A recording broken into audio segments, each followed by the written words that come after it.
Welcome to Riverbend 2020, second decade of the 21st century here at Riverbend Church. Now, if you're curious about what that means, I would encourage you to talk to someone who's been around a while, because I think someone who has been at Riverbend, whether it's for the last few years or for the last 40 years, will have experiences with the thing that is the heart and the purpose of Riverbend. See, when I say welcome to Riverbend 2020, I invite you to consider the idea that what we have been is what we will continue to be. And anyone who's been around any length of time will probably eventually come around to defining Riverbend Church with one single word, and that is the word grace. What we have been is a people and a place of grace. What we will continue to be in the year and the decades to come is a place of grace. But what does that mean? What does grace mean? Grace is a wonderful word. It's wonderful because it's a tabula rasa. It's ambiguous. It is a word that means different things to different people, and that's the beauty of it. It's a theological onomatopoeia. It actually is what it says it is. It is something for everyone. It is a concept of faith without borders, without boundaries, without exclusion. And grace is a concept that includes people no matter where you are coming from on your spiritual journey. You may be here today and you may be rooted and grounded and planted in a historically orthodox version of the Christian faith. You are a person who is committed to the great truths of the Bible. You see the Bible as authoritative and as a guide for your life. You were a person who embraces the liturgical and the sacredness of the things of God and of your faith and the personality of that. You may be a person who says, I'm one of those people, if God said it, I believe it, that settles it. You may be one of those people. And for those kinds of people, if you're that way, if you're rooted and grounded in that vitally historical faith, you're grounded in grace. Grace has its roots back in the Reformation. In the time of Martin Luther, you can be a committed Calvinist, a Reformed theologian, and realize that grace is at the core of what you believe. Martin Luther had a catchphrase in Latin. It was sola fide, sola gratia. Faith alone, grace alone. And it's built on the architecture of the Apostle Paul. I believe that the Apostle Paul was writing to the infant church, taking the person and the teachings of Jesus and saying, this is how it is worked out in our daily lives as individuals and as a community. It's in the practice and the pursuit of grace. It's at the cornerstone of the architecture of the New Testament church, of this church. It's at the cornerstone of Paul's theology, like he said in Ephesians chapter 2, verses 8 and 9.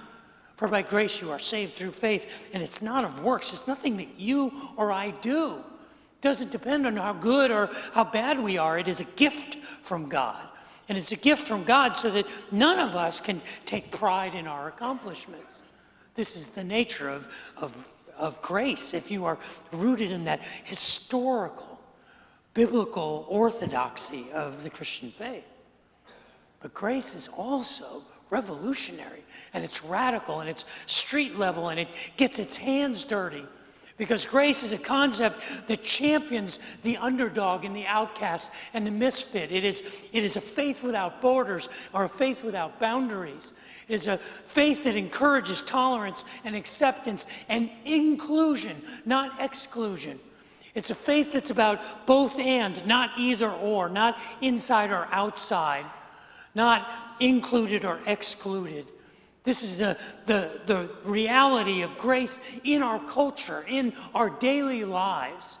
It has a real-time hipster application for us every day. Grace is both of those things.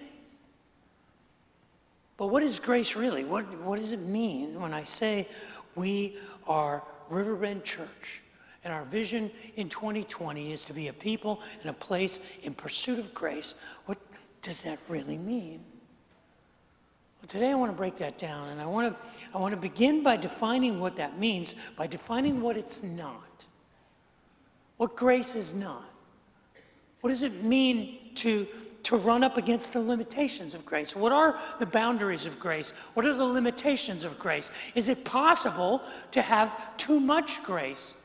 Can you abuse grace? Can you misuse grace? What are the limitations of grace? And hopefully we will understand what it means to be a people of grace by understanding the limitations of grace. Now, in order to do that, I'm going to need grace from you. I'm going to ask you to show me some grace, because today I'm intending to share with you an untested hypothesis, something that I basically made up.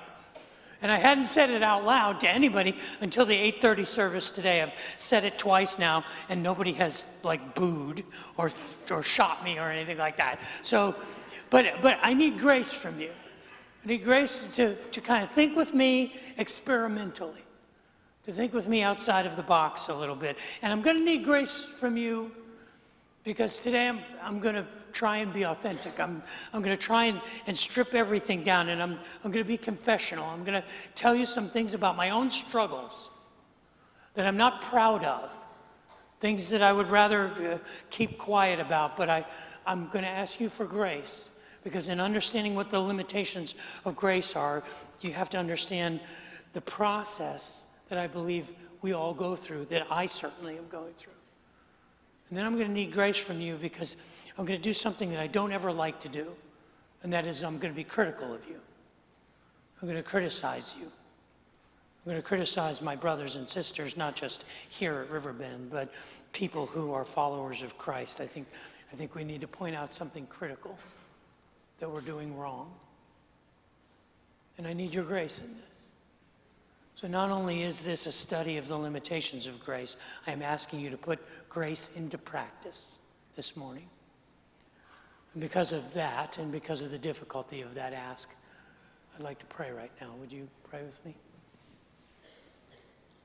Father in heaven, I would ask that the words of my mouth and the meditations of my heart would be pleasing in your sight. That you would use your words spoken by your servant and anointed by your Spirit to challenge us to remember and to embrace and to pursue the beauty and the elegance and the power of grace. May we do that as individuals and as a community. Pray that for myself and for my family and for all of us here. For I ask that in Jesus' name. Amen. When I was 7 or 8 years old, I don't remember exactly how old I was, but I remember exactly the day. I remember I was doing something at home and I messed something up and I was getting yelled at. And I realized in that moment that I knew 2 magic words. And these aren't the magic words that you think a 7 or 8 year old should know. I knew the magic words of please and thank you. I knew that. I knew the magic words of yes, sir, yes, ma'am, no, sir, no, ma'am. I even knew the words abracadabra. I'm not sure whether that's 2 words or 1 word or 3 words, whatever. I knew magic words. But what occurred to me in that moment was that I knew magic words that could get me out of anything. And I realized, and I still remember it to this day, I realized the power of those 2 words. And as I was getting in trouble, I looked at my mom and I said, I'm sorry. And I realized it was a get out of jail free card. It was the ability for me to kind of say, I messed up, especially if you make those wide eyes like those paintings from the 60s and you stick your lip out with a sincere pout and you're like, but I'm sorry, I didn't mean to, I didn't know, I didn't want to do that. I could get out of anything. It was brilliant. And so I started working the I'm sorry card all the time.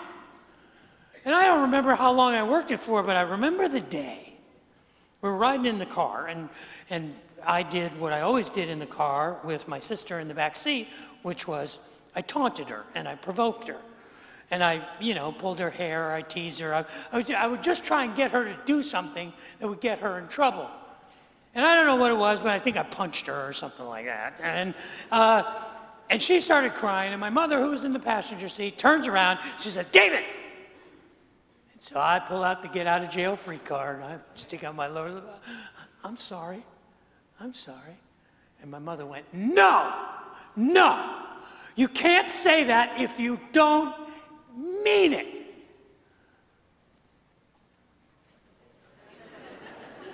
So I doubled down.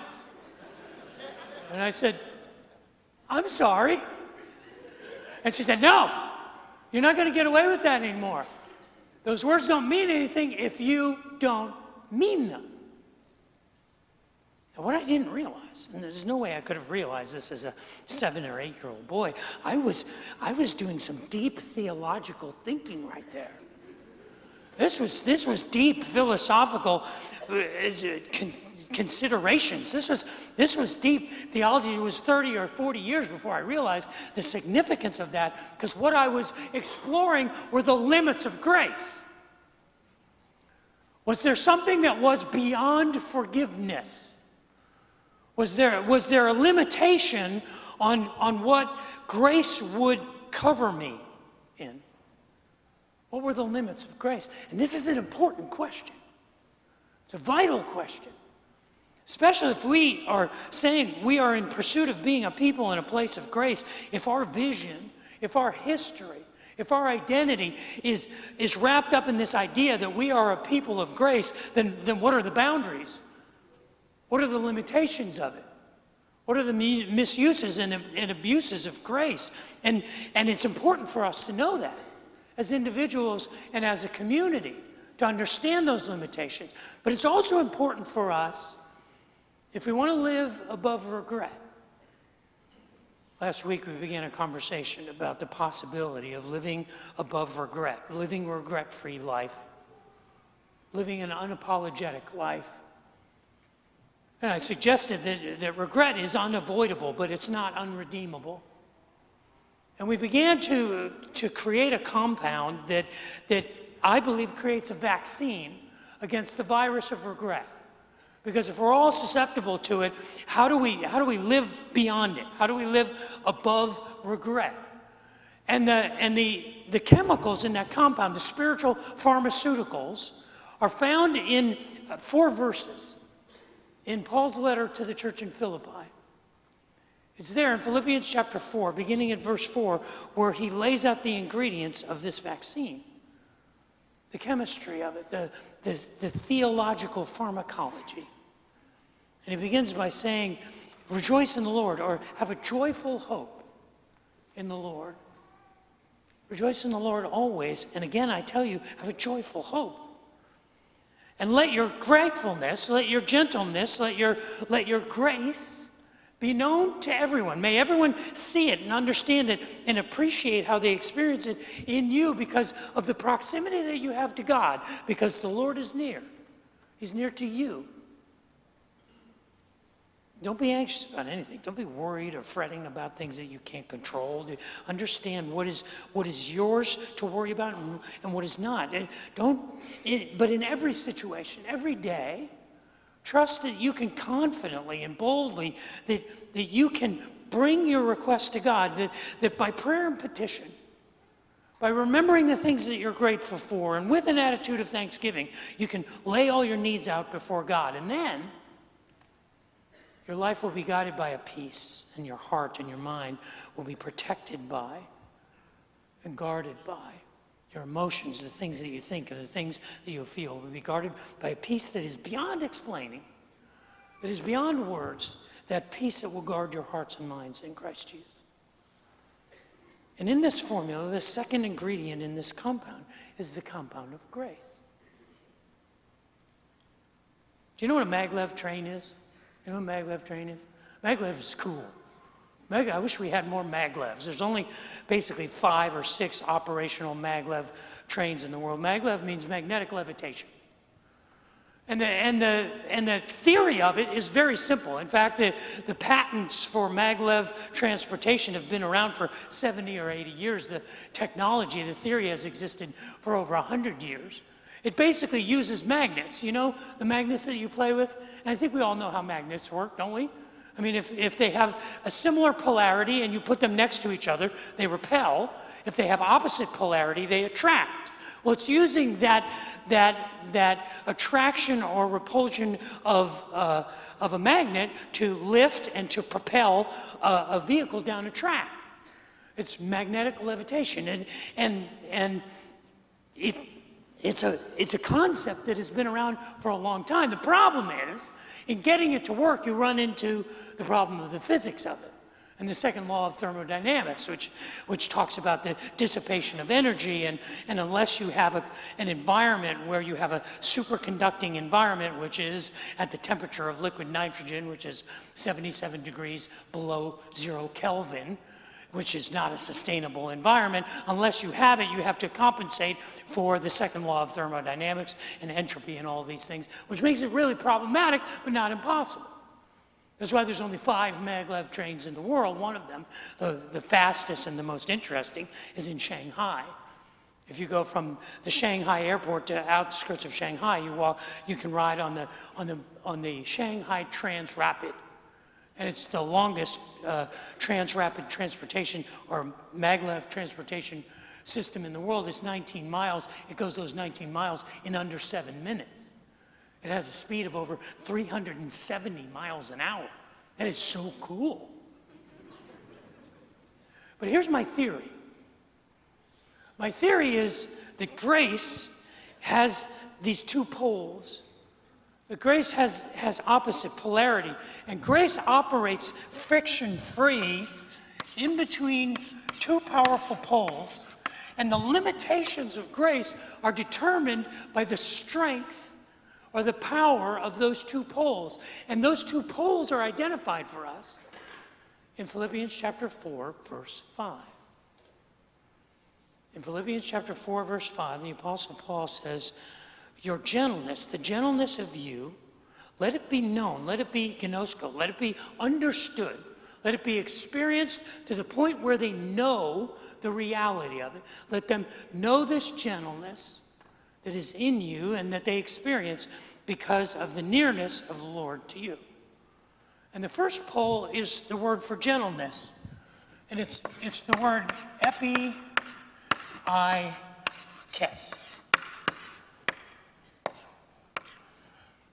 Now I have to tell you something. When I write all this Greek and Hebrew on the board, I'm faking it. I learned the basic grammar, I learned the basic principles of the language, but I never learned how to really speak it, because everybody who spoke it has been dead for like 2,000 years. So the professors don't even know how to speak it. If you speak modern Greek or modern Hebrew, it's like medieval English and modern English. They're 2 different things. So when I say that this word is epi-I-kes, I don't know. It could be epi-I-kes, it could be epi-A-kes, it could be epi-E-kes, epi-E-kes. You put the accent on the wrong syllable and you get a totally different pronunciation. But what epi-I-kes is translated is as gentleness, and that's unfortunate. Because it has a broader meaning than that, particularly as it's used in the New Testament. You see, in the New Testament, it means more than gentleness, because gentleness means kind of like softness, like weakness. Gentleness is puppies, but that's not what an epi-I-kes is. In the book of James, James chapter 3, he uses the word to describe, he's kind of grocery listing what the wisdom of heaven looks like, and he says that one of the attributes of the wisdom of heaven is epi-I-kes. And epi-I-kes is translated there as consideration. Consideration is part of gentleness. If I'm considerate, if I'm empathic, if I'm understanding, that leads to gentle behavior, but you have to be considerate first. The word is used again by Peter in 1 Peter chapter 3. In 1 Peter chapter 3, he's talking to slaves and masters. And before you get all wigged out about this, you have to understand that in the infant church in the first century, 80% of the people in the Roman Empire were slaves. They were physical property of another person, 80%. And so in the early church, as the first church came together, part of the miracle of it was that you had masters and slaves in the same pew. You want to do an interesting study on what the role of the church is in the political culture or in the culture wars that we have in our climate? Do a study of the advice of the New Testament writers to masters and slaves and see if you don't come away with a different attitude about our role in our culture. That's a sidetrack. What Peter is saying is he's telling these slaves, he's saying you should submit to them out of reverence for God, whether or not they are epiikos, whether or not they are considerate, or whether or not they are harsh. Either way, whether or not they are empathizing with you, whether or not they understand you, whether or not they are thoughtful. Paul uses the word all the time in many of his epistles. In the book of Titus, in Titus chapter 2, he's writing to his disciple Titus, and he's basically giving him the qualifications for genuine spiritual leadership. And in the qualifications for genuine spiritual leadership, he uses the word epiikos. And it's translated there consideration, because he also uses the word prautes, which is the Greek word that should be here if it meant gentleness, because that's the word that means meekness, or sort of a strength that serves. And so one is translated this consideration, and the other is translated gentleness. So epiikos. And the first pole of grace that determines the limitation of grace is the limitations of your ability to be considerate of others. Now this is where I have to be confessional. Because, and this is not an excuse. I'm not proud of this. But I was raised by farmers, basically. My father was the first person in his family, the first generation of children in his family for 5 generations who didn't go into farming. My mother was the same way. We aren't sure how far back the generations of farmers go. They go back all the way to Europe, but she became a teacher. And she didn't stay on the farm, but I was raised with a farm ethic. And a farm ethic treats life by one very simple, universal guiding principle. You reap what you sow. The law of sowing and reaping is how the universe works on a farm. You get out of the ground what you put in. It is a cause and effect universe. It is a quid pro quo world. And I carried that in my adolescent naivete and idealism into how I saw people.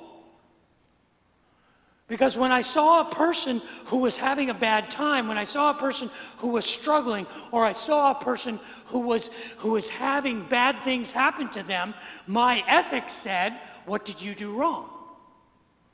Because the law of cause and effect means if bad things are happening to you, you must have done something bad. It was a simple world that I lived in. It was idealistic and naive. And that's why I got into this cockamamie profession that I'm in. Because I actually believed that if I met people for whom life was going badly, I could fix them.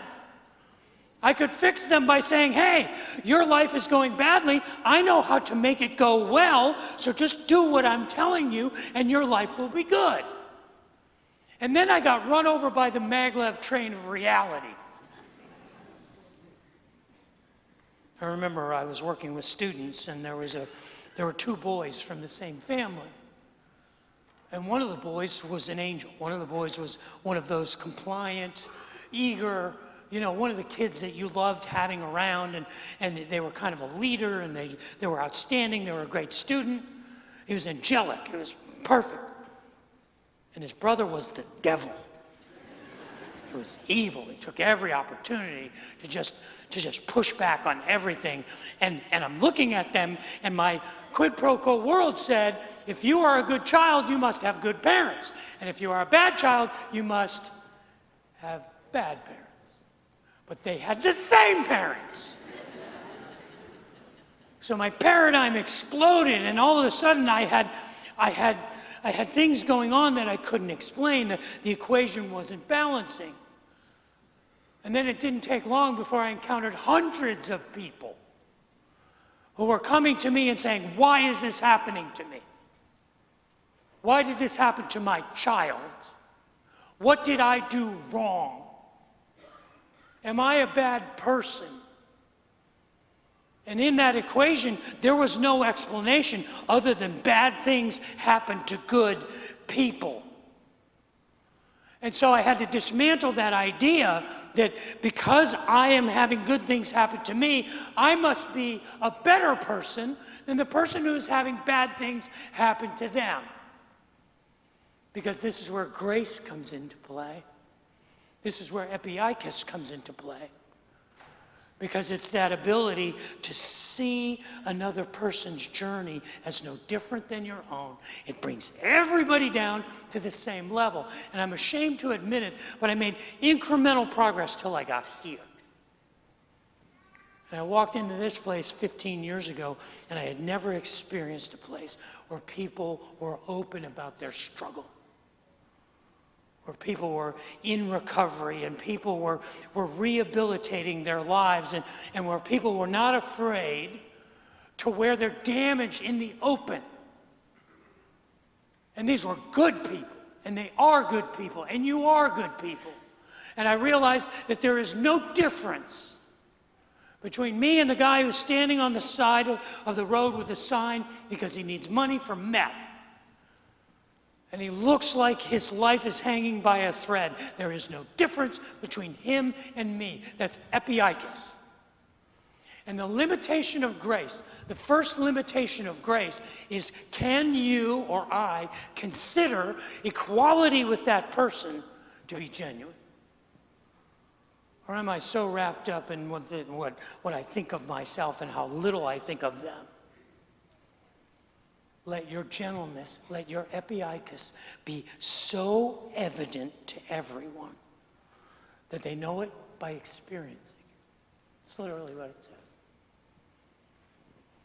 The second pole is the end of verse 5, where it says, the Lord is near, hakurio egus.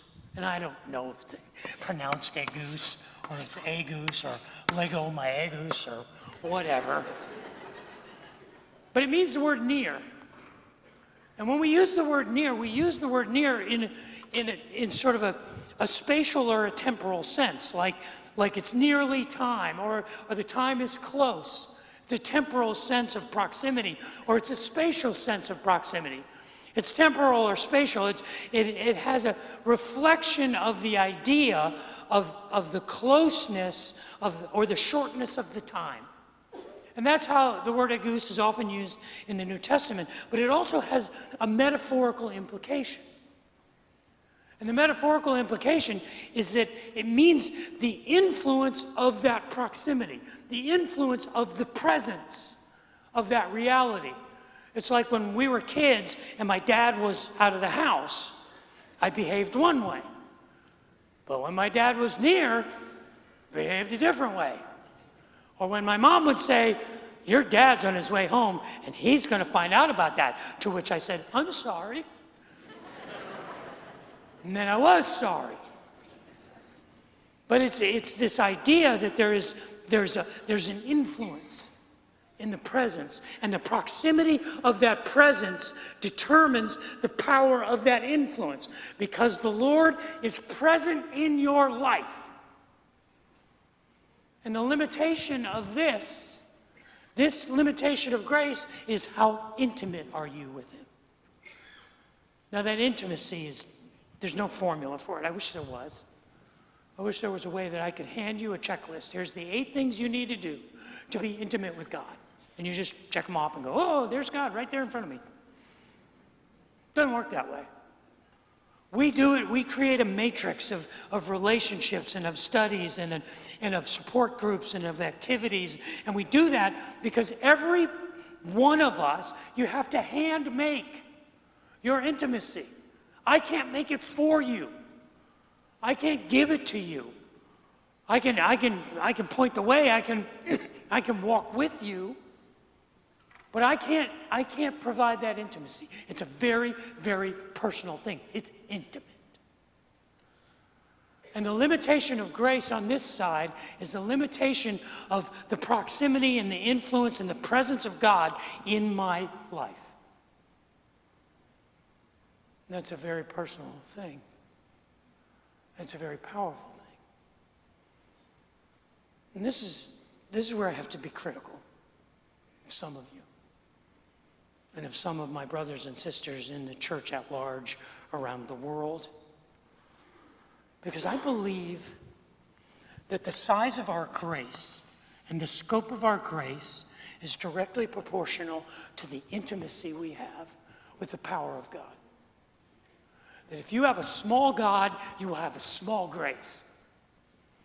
And when I see people whose lives are filled with boundaries and rules and exclusions and they're writing off people because they're beyond the grace of God, it's because their understanding and their intimacy about God is small.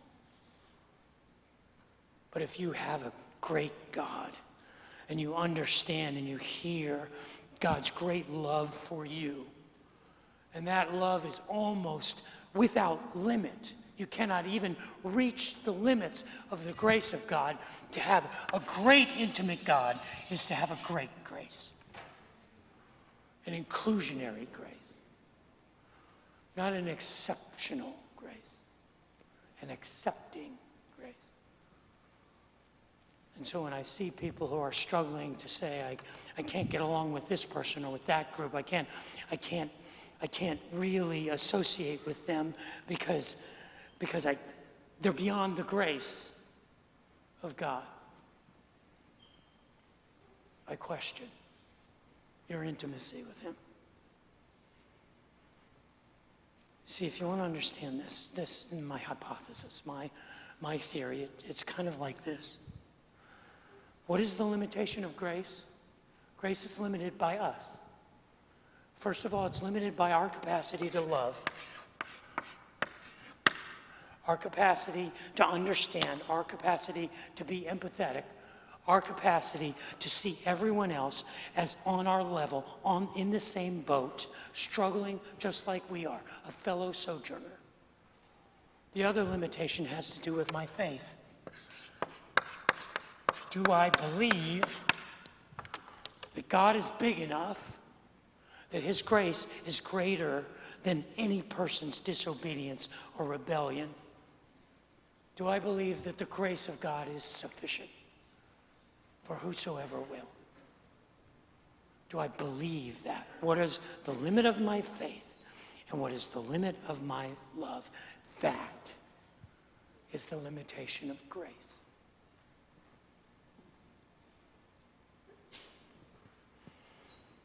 Maglev trains are cool. I kind of wish there were more maglev trains. There's a maglev train in Shanghai. I'm tempted to go to Shanghai, be kind of out of the way just to ride a train. But it'd be kind of cool to go 370 miles an hour in a train. That'd be kind of awesome. But the technology exists. I mean, we can do it. I mean, the technology, it's like playing with magnets. It's like this amazing little thing I've got right here, this moon globe. Look at this. Isn't that cool? Look at it. It's magnets. It's like levitating. It's not touching the base. You realize when I started this spinning, like 3 hours ago, it doesn't slow down. There's no friction. I mean, there's wind resistance because it's spinning, but that'll spin like that for weeks. That's amazing. So why can't we figure it out? Why don't we have like rocket trains flying all over? Why doesn't our city council build a maglev train from the airport to downtown? Wouldn't that be cool? You come into Austin Airport and you're downtown in 5 minutes. You just get on and zoom. That would be so awesome. I mean, I would ride it even if I wasn't going to the airport. It's closer than Shanghai, just go out to the airport, go, that was fun, go back. Maybe 4 times a day, just woo, woo. You know why we don't do it? Because it costs $500 million a mile to build. It would cost $5 billion to put a maglev between the airport and downtown. You could run 1,000 buses for 1,000,000 years and pay for a maglev train. Sure, it's cool. The reason that it's hard is because of what it costs. That's what my mother was trying to tell me. So she was trying to tell me when she said, you can't say you're sorry. The limits of grace are you willing to pay the price? When you say you're sorry, are you willing to apologize to your sister? Are you willing to make it up to your sister? Are you willing to let her hit you back? In a bigger scheme of things, are you willing to admit that you made a mistake? Are you willing to own your own imperfection? Are you willing to pay that price? Are you willing to pay that cost? And the limitations of grace in our lives and in our community, make no mistake about it, is because we don't want to pay the freight. What does it cost us here? What does it cost us at Riverbend? I can tell you what it costs us. It costs us the opportunity to gather together with people who are just like us, to come together and say, hey, aren't we the bomb? We got it figured out. We are so in like Flint with Jesus. We're like right there. Come be with us. Birds of a feather flock together. All of us perfect little Christian people sitting together. And don't get me wrong. There's nothing wrong with that. It's in my heart too. Believe me, I'm much more comfortable hanging out with people I like than people who disgust me. That's not grace.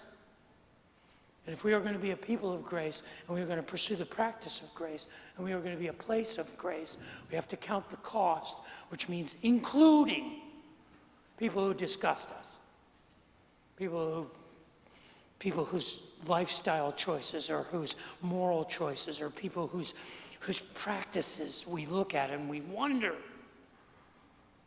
how do you live like that?